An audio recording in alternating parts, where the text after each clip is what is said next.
não deixemos de congregar-nos, como é costume de alguns. Antes façamos as demonstrações, e tanto mais quando vedes que o dia se aproxima. Esse é um desses textos que eu quero trazer para vocês a palavra de hoje. Mas antes de eu falar sobre esse assunto, eu quero lembrar vocês uma mensagem que eu trouxe aqui, que foi no domingo retrasado. Domingo passado, a Lu trouxe a mensagem, falou sobre o derramamento do Espírito Santo. Mas no domingo retrasado, eu trouxe uma palavra aqui para trazer para vocês a clareza sobre o que de fato é o culto. Eu acredito que alguns de vocês lembram, e os que não participaram, eu peço para depois me chamar no privado, que eu mando o link dessa reunião, onde eu falei qual é o verdadeiro culto que agrada a Deus. E eu acho que esse assunto foi um assunto muito importante, porque as pessoas elas estão invertendo, de fato, as prioridades quando se fala sobre o reino de Deus. Porque as pessoas se reúnem achando que a reunião é por causa do culto. E Romanos diz que o culto não tem nada a ver com a reunião. O culto tem a ver com o que eu faço individualmente todos os dias, baseado no que Paulo fala, quando ele diz assim, exorto os irmãos que apresentei os vossos corpos, né, como sacrifício vivo, santo e agradável a Deus. Esse é o vosso culto racional.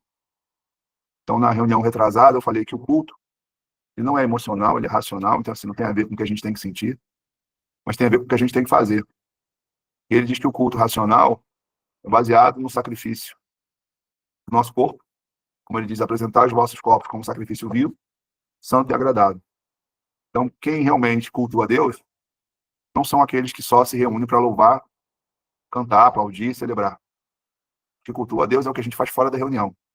Quando você sacrifica as suas vontades para fazer a vontade de Deus, quando você se separa, que é contaminado, porque ser santo significa separação, quando você entende que a sua vida é para agradar a Deus e não a sua. Então você está sempre preocupado com o que Deus quer de você para não fazer o que você acha, mas o que Ele manda. A obediência é a forma certa de a gente agradar a Deus.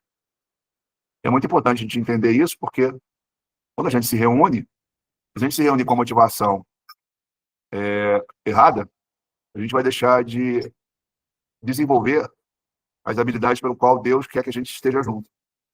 Seja uma reunião online, seja uma reunião presencial, seja uma reunião em qualquer lugar. Quando nós nos reunimos, existe da parte de Deus um propósito. Propósito esse que a gente, às vezes, não tem essa percepção. Então, hoje, como na vez passada eu falei que a reunião ela não acontece por causa do culto, não só fique nas palavras de Paulo, do próprio Jesus, quando uma mulher perguntou para ele, mestre, onde é o lugar que nós devemos adorar? E Jesus desconstrói o conceito que naquela época existia, que o local de adoração era no templo de Jerusalém. E a mulher pergunta, onde nós devemos adorar? Aqui nesse monte, onde nosso pai Jacó cavou esse poço, nós devemos adorar lá em Jerusalém, onde vocês dizem que é o local de adoração. E aí Jesus desconstrói a adoração, que é o culto, com associação a algum lugar. Ele disse assim, olha, é chegada a hora, os verdadeiros adoradores não vão adorar o Pai nem nesse monte, nem em Jerusalém. O que ele está querendo dizer? Adoração não tem mais a ver com ritual, nem tem a ver com o lugar onde eu vou. Quando ele diz os verdadeiros adoradores, adorarão o Pai em espírito e em verdade. Quando a gente vê esse modelo de culto hoje, sempre tem que ter música, que tem toda uma liturgia. Isso não nasceu na igreja primitiva, isso nasceu na igreja católica. A igreja primitiva não fazia, não tinha essa prática. Posteriormente, com o catolicismo, foi introduzida oficialmente essa liturgia. Antes não existia. As reuniões eram bem orgânicas, e depois, se vocês quiserem, eu posso mandar para vocês alguns escritos de pessoas da época, que eram historiadores, que mostravam que as reuniões elas eram bem diferentes do que a gente vê hoje quando vai a qualquer igreja. Agora, não estou dizendo que o que se faz na igreja seja errado, porém não é o culto, como as pessoas elas afirmam. E aí, assim, hoje eu sinto a necessidade de compartilhar com vocês, mesmo a gente entendendo a luz das escrituras, que o culto tem a ver com o que eu faço no meu individual todos os dias, e não nas reuniões coletivas, isso não significa que a gente se reunir como a gente está agora não seja importante. Senão a pessoa pensa assim, então se fazer parte da reunião não é o culto, e o culto é o que eu faço todo dia, então não preciso mais me reunir? Não, não é isso. A reunião, os encontros nossos, seja online ou presencial, eles são muito importantes. E o que eu quero dizer para mostrar para vocês hoje é qual a importância disso. Uma coisa é eu falar o que eu acho. Outra coisa é mostrar para vocês de forma pontual que o que eu estou falando é verdade. Então, eu quero que vocês entendam, porque, assim, ninguém tem que se reunir, seja aqui online ou amanhã, presencialmente. A minha esperança é que cada casa, cada lado de vocês tenham discípulos onde vocês possam estar reunidos, né, presencialmente. Presencialmente é muito melhor do que online, né, porque tem um envolvimento afetivo maior. Mas é importante a gente fazer com a motivação certa, porque senão eu posso estar lá com um pensamento distorcido, né? Ah, eu vou me reunir para cultuar, eu vou me reunir, senão o pastor vai perguntar porque eu não participei. E assim, as pessoas não têm que estar numa reunião por essas motivações. A gente precisa entender na essência a importância de a gente estar junto, de a gente conversar, de a gente orar, de a gente falar da palavra, de a gente interagir. Isso precisa ser muito claro. Então, existem 5 coisas que eu quero hoje, se vocês puderem, anotem, que eu acho que anotar ajuda a memorizar. Então, se vocês tiverem possibilidade, anotem no celular, anotem no caderno, para que vocês memorizem e entendam com clareza. Por que Deus quer que eu me reúna? Por que Deus faz questão que eu tenha vínculo com outras pessoas e a gente tenha encontros periódicos ou semanais? Por que isso é importante? Por que eu tenho que estar aqui? Talvez seja aí uma pergunta muito, muito importante. Por que eu tenho que estar aqui? Qual a necessidade? O que muda na minha vida? Como falei para vocês, muitas pessoas são estimuladas a se reunir por causa do culto. E aí sim, eu acho que esse estímulo é uma motivação muito errada. Porque as pessoas elas vão para a reunião pensando naquilo que elas têm que oferecer para Deus. E não propriamente porque elas têm que estar ali. Então, quais são os benefícios? O que eu ganho? Que Deus quer que eu esteja sempre com outras pessoas reunidas? Qual a proposta de Deus para isso? Quais os benefícios que eu tenho com isso? Então, vou pontuar para vocês e eu quero que vocês anotem. Primeiro, a gente precisa entender que quando a gente se relaciona, que o propósito de Deus são os relacionamentos. Por que a gente se reúne? Porque a gente precisa se relacionar. E esse relacionamento, a gente vai se conhecendo, vai se falando, vai criando vínculos emocionais. Esse relacionamento, primeiro, me beneficia, na realidade, beneficia todos nós, nos beneficia porque a gente cresce. Então, primeiro, isso tem a ver com o meu crescimento. Só que eu vou explicar para vocês o que é o crescimento. Eu vou dar um exemplo de um cliente meu que faz terapia comigo, um jovem. Esse jovem, ele tem 18 anos. Mas quando eu comecei a fazer terapia com ele, eu identifiquei que ele tinha uma cabeça de 12. E não somente ele, mas existem várias pessoas que são adultas na idade, mas infantis na mente, porque não cresceram. Talvez vocês conheçam algumas pessoas com 50 anos e têm atitude de 15. E isso acaba nos trazendo muitos prejuízos se a gente não amadurece. Então, quando a gente se reúne, qual é o objetivo? Um deles é gerar em nós amadurecimento. Esse jovem, ele não cresceu, por quê? Porque ele era isolado. Ele tem 18 anos e ele vive no quarto. A vida dele é videogame, televisão, brincadeira. Então, não tem como ele se tornar adulto se ele não tem conexões com outras pessoas. Então, o que me faz amadurecer são as conexões que eu vou criando com quem está próximo. A gente vai interagindo uns com os outros e essa conexão nos proporciona a maturidade que a gente não tem. E não tem como negar que nós somos influenciados pelo ambiente. Por exemplo, todos vocês talvez já ouviram a história de algum menino que era muito bom, até que começou a andar com marginal. E o que aconteceu com ele? Virou marginal. Como você já deve ter ouvido histórias de meninos que não tinham nada, mas se envolveu com pessoas que queriam crescer na vida, e isso levou ele também ao sucesso. Então a gente é influenciado pela média. A gente se torna a pessoa que está mais... Nós somos a média das 5 pessoas que estão mais próximas de nós. Então por isso que é importante o relacionamento. Vai nos levar ao amadurecimento. E na prática eu vou mostrar algumas situações de crianças que adultos têm, que aí serve de exemplo para vocês.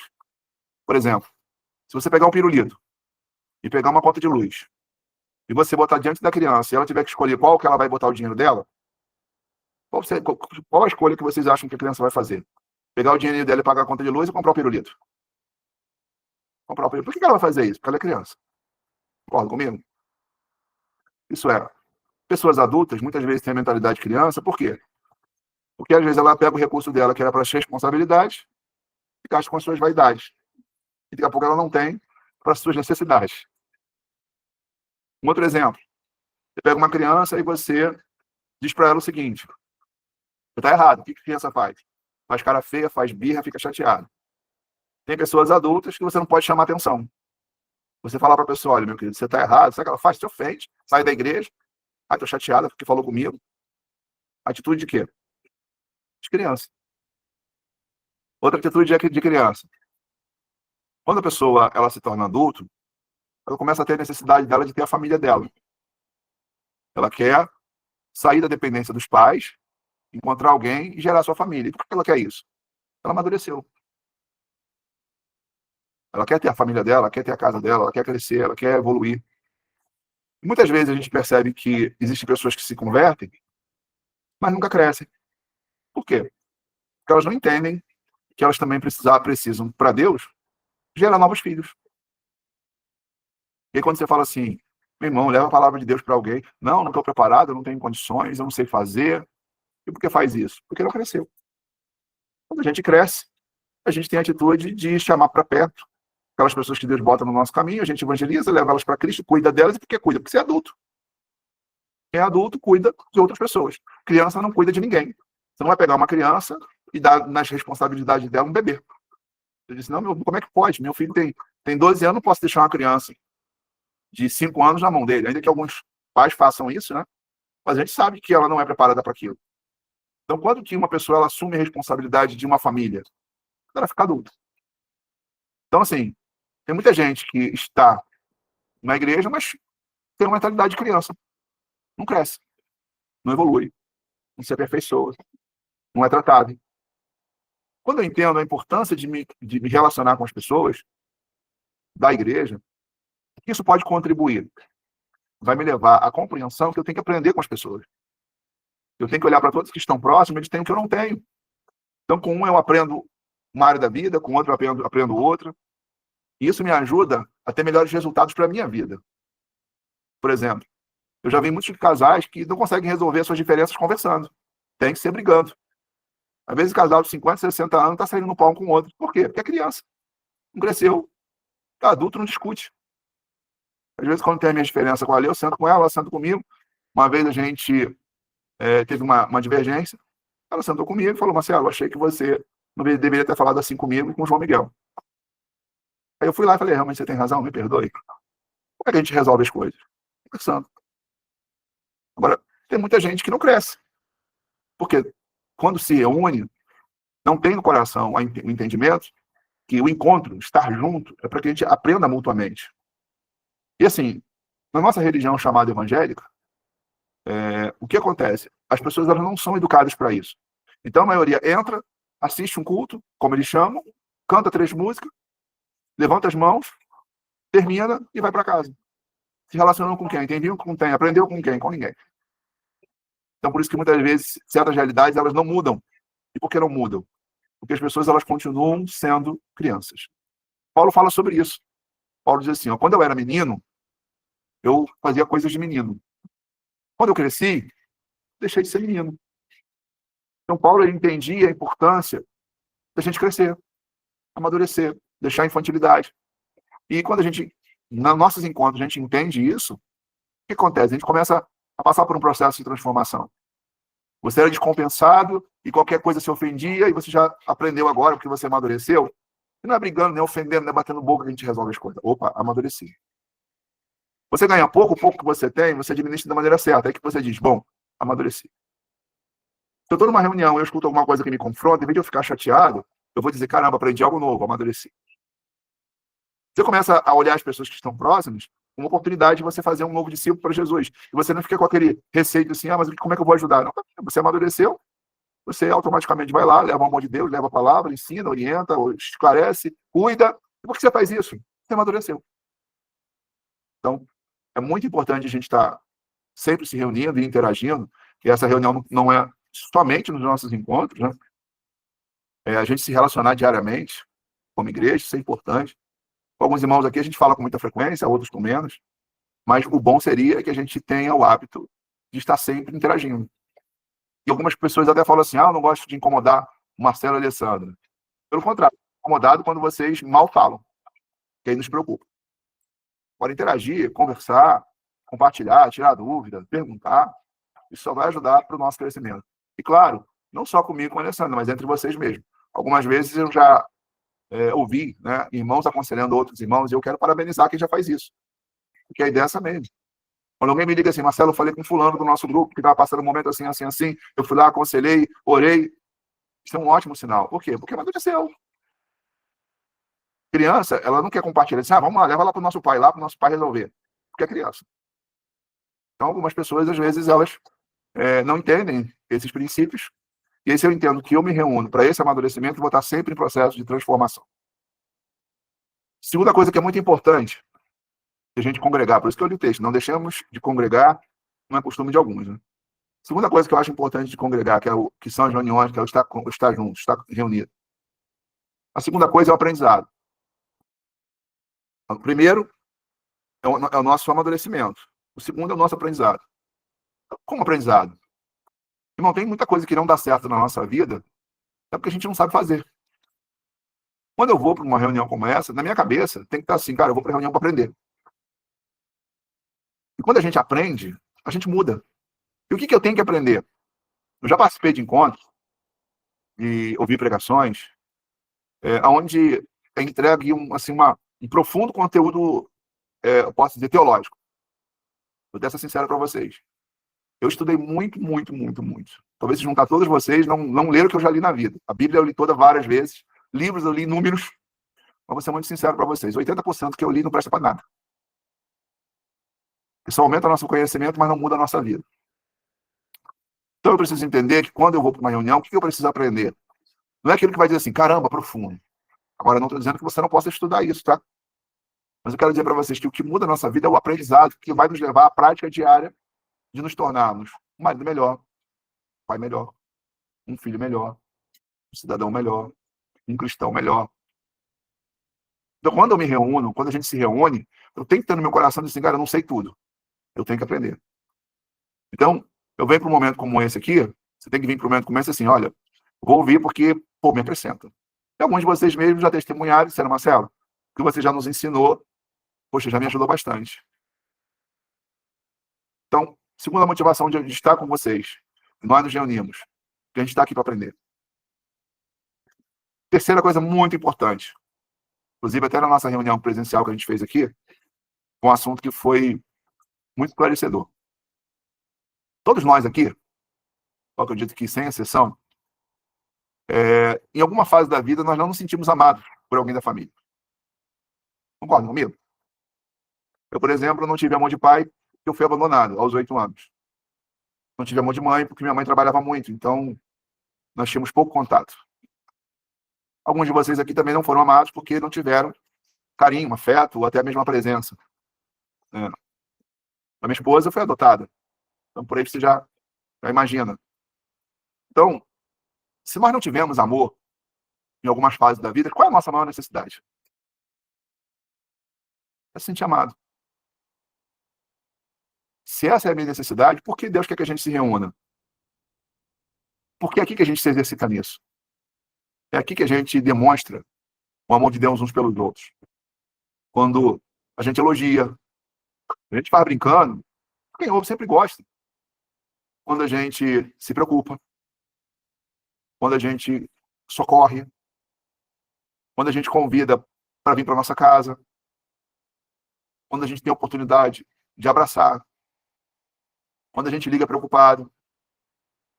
Tudo isso são demonstrações de amor e, para todos nós, isso é muito importante, principalmente quem nunca teve. Então, assim, por que a gente congrega? Por que a gente se reúne? Porque a gente precisa estreitar os nossos laços de amor. Eu me lembro de uma passagem bíblica muito interessante que o apóstolo João escreve em uma das cartas. Ele faz o comentário de alguém que trazia problema para a igreja e ele diz assim, olha, esse aí são as vossas manchas nas vossas festas de amor. Claro que a intenção é de falar daqueles que são joio no meio do trigo, mas o que me chama a atenção é a colocação dos encontros. Ele chama de festa de amor. Então, quando a gente fala para vocês assim, olha, poxa, a gente ama vocês, é de verdade, é de coração. Só que todos nós precisamos de receber esse amor. Você vê que a maioria das pessoas que hoje saem da igreja é porque elas se frustraram, não foram amadas. Tem gente que diz assim, cara, eu entro e saio e ninguém me fala nada. Se eu deixo de ir ao culto, ninguém me liga. Se eu caio doente, ninguém me procura. Por que as pessoas falam isso? Porque elas já não foram amadas na infância e elas esperam encontrar na igreja o que elas nunca tiveram. Então, nós temos que ter isso, se exercitar nisso. Dá para quem não tem, receber de quem nos oferece. Então, é muito bom quando a gente tem essa compreensão. Então, estar com vocês é um prazer, não é uma obrigação. Eu não estou aqui com vocês por causa do culto. Eu estou aqui com vocês porque eu amo vocês. Porque é bom estar com vocês. Mas eu não faço isso porque eu sou pastor. Entende? Eu faço isso porque a gente tem que amar as pessoas. Faz sentido para vocês? É assim que a gente se sente amado. Claro que às vezes a gente pode falhar. Mas assim, a falha é um acidente, não é uma regra. Então, por que eu tenho que congregar? Por que eu tenho que estar junto? Porque a gente tem que crescer e a gente vai aprendendo um com o outro. Porque a gente tem que estudar, e aí se vocês prestarem atenção, eu dificilmente prego aqui, eu estou sempre ensinando. E não sabe por que você faz isso? Eu estou imitando Jesus. Você vai encontrar nos evangelhos Jesus pregando 11 vezes e ensinando 45. Ele ensinava mais do que pregava. Porque para a igreja, o que os irmãos precisam é de aprender. Depois que a gente aprende, os resultados na nossa vida desaparecem. E quando não está dando resultado, é alguma coisa que a gente fez errado. Está errando em algum ponto, em alguma situação que tem que ajustar. Então, Deus não me ama? Não, Deus te ama. Mas por que não deu errado? Porque alguma coisa no processo aí você não fez da maneira que Deus estabeleceu. Então, é interessante a gente entender que o que nos une é o amor, não é o culto. É isso que nos une. Então, terceiro ponto. O quarto, por que a gente tem que congregar, a gente tem que estar aqui? Porque a palavra diz que as portas do inferno não prevalecerão contra a igreja. Mas como é que é isso na prática, né? Quando a gente está reunido, a gente está blindado de uma muralha espiritual onde as setas do diabo não nos atingem? Não, não é isso. As portas do inferno não prevalecem contra a igreja, é porque quando a gente é atacado pelo diabo, somos nós que nos ajudamos a socorrer aquele que foi atacado. Por exemplo, às vezes o diabo bota um pensamento na sua cabeça distorcido. Aí alguém da igreja que diz, meu irmão, não pense assim. Deus não quer dessa maneira. Às vezes o diabo te ataca tanto que você não tem nem força para orar, mas daqui a pouco a tua vitória chega sem ter orado. Por quê? Porque você não orou, mas alguém orou por você. Alguém está ali pedindo pela tua vida. Então, a gente precisa entender que o diabo ele não nos ataca sozinho. Ele está sempre em bando. Uma vez eu fui expulsar o demônio de um homem, eu perguntei assim, quantos espíritos estão nele? Ele falou, nós somos 7. E aí, se você está sozinho, como diz a Bíblia, as Escrituras diz, né? É bom que andem 2 juntos. Se um cair, o outro levanta. Então, assim, a gente não pode estar sozinho. Quando a gente está como igreja, a gente está blindado, porque um está cuidando do outro. Já você levantou aqui, a gente intercede lá. Já colocou o pensamento ruim, a gente vai lá e aconselha. Então, por isso que a gente consegue vencer as investidas do diabo contra a nossa vida. E para finalizar, a quinta coisa que nos leva a entender a importância dos relacionamentos é que, para Deus, a igreja ela não é uma instituição. A igreja também não é uma religião. Eu queria muito que vocês entendessem isso. Nós não seguimos uma religião. Eu não sou da religião evangélica e nem sou da religião católica. Jesus não veio fundar religião nenhuma. Jesus ele veio para nos ensinar a viver. A gente vive da maneira errada. As diferenças quer resolver brigando, mente quando precisa, guarda mágoa no coração, fala mal dos outros, perde a cabeça e fala medo de besteira. A gente sofre porque vive da maneira errada. Jesus vem nos ensinar a viver da maneira certa. Quando ele diz, olha, sejam mansos e humildes de coração, tenham fome e sede de justiça, fale a verdade sempre, não mintam. Então, Jesus não veio criar aqui uma liturgia, um rito. Faça a avaliação se faz sentido para vocês. Vocês já participaram disso, né? Alguém diz para vocês assim, venham para a reunião para receber a sua vitória. Não é reunião nenhuma que dá vitória para a gente. O que dá vitória é a nossa transformação, que agrada a Deus e Deus muda a nossa realidade. As pessoas elas vão para o culto, cantam louvor, chegam em casa, soltam meia dúzia de palavrão e acham que vai ter vitória. Você vai para um culto e diz assim, Jesus, eu te amo, aí você levanta as mãos, sai Satanás da minha casa, e você é um descompensado. Quando alguém te contraria, seu filho, sua filha. Estava atendendo uma pessoa hoje, a filha está se mutilando. E eu falei assim, você quer conversar com a menina? Não quero conversar com a mãe. E aí o que acontece? Por que a menina faz isso? A mãe xinga, ofende, humilha. Ama a filha, mas vive da maneira errada. Então, assim, Não é levantar a sua mão, nem cantar 3 músicas no culto, nem fechar os olhos bem forte, nem gritar sai Satanás. Para mudar a nossa vida, é viver da maneira certa. E quando a gente entende isso, aí Deus ele vai nos ouvir, vai atender nossas orações. Então a gente está aqui e entender que para alcançar isso tudo, a gente tem que ter a visão que Deus tem sobre o que nós somos para Ele. Não somos uma religião, não somos uma denominação, não somos uma instituição. Nós somos a família de Deus. Está escrito. Paulo fala e diz assim, vós sois família de Deus. É isso que a gente é, família. Toda família, às vezes, tem desentendimento, tem problemas, tem diferença. Sim. Às vezes a gente vai acontecer isso, mas também Jesus ensina como a gente tem que lidar com essas situações. Você vê que o conceito de Deus, do que nós somos, é tão importante, que ele diz assim, ó, quando for oferecer tua oferta no altar, e lembrar que teu irmão, olha a palavra, teu irmão, tem um problema contra você, larga a sua oferta, vai resolver. Tem um problema com teu irmão, depois você vem e oferece a tua oferta no altar. Jesus chama os seus discípulos assim, vós sois irmãos. Hoje foi o que Jesus falou. Então, na minha cabeça, eu tenho que entender que o que nós somos irmãos. E é por isso que a gente tem que cuidar um do outro, tem que amar um outro, tem que servir um outro, tem que socorrer um ao outro. Por causa disso. Se a gente alcançar essa maturidade, entender todos esses princípios, eu tenho certeza que a gente vai viver muito melhor. Muito melhor do que a gente vive. Eu tenho certeza que muitas das nossas orações serão atendidas muito mais rápido. Só que eu quero que vocês parem e pensem e avaliem, alguns de vocês já passaram por outros segmentos, né? Isso não é ensinado. Então, por que eu vou para a igreja? Eu vou por causa do culto. Esse é o grande erro. Eu não vou me reunir por causa do culto, eu vou reunir por causa das pessoas. E aí, o que acontece? Quando as pessoas não entendem o que é o culto, não entendem a motivação da reunião, vou repetir o que eu falei lá no início. Existe uma inversão que deveria acontecer. Porque as pessoas elas se reúnem por causa do culto, mas não vivem o culto no dia a dia. Porque elas não sacrificam seus corpos, como Paulo diz. Sacrifício vivo, santo e agradável. Porque elas acham que o culto não é isso. Muitas pessoas acham que o culto é o que eu faço na reunião, e não o que eu faço fora dela. Ou vocês não conhecem um monte de crente picareta, ladrão, enganador, falso, que mente, mas está todo domingo na reunião. Conhece ou não conhece? Vocês conhecem. E por que conhece? Porque na cabeça das pessoas o culto é o que eu faço lá dentro. Não é a vida que eu tenho aqui fora. Tem muito crente fofoqueiro, brigão. E por que faz isso? Porque na cabeça deles, mas domingo eu estou cantando, estou louvando, estou cultuando o Senhor. Entende a inversão? Se eu entender que o culto não é o que eu faço na reunião, mas é o que eu faço no meu dia a dia, na individualidade, é isso que Deus vai receber. E se eu entender que eu tenho que me reunir, porque é me reunindo que eu vou evoluir, vou crescer, vou aperfeiçoar, para que quando eu esteja no meu dia a dia, Deus receba o meu culto, que eu amadureço, mudo, melhoro, cresço, me ajusto. Opa, agora sim, Deus está recebendo o meu culto. Então hoje, o que eu queria finalizar com vocês aqui é exatamente isso. Trazer para vocês a clareza. Isso aqui é muito importante? É. Mas isso aqui não é só os domingos.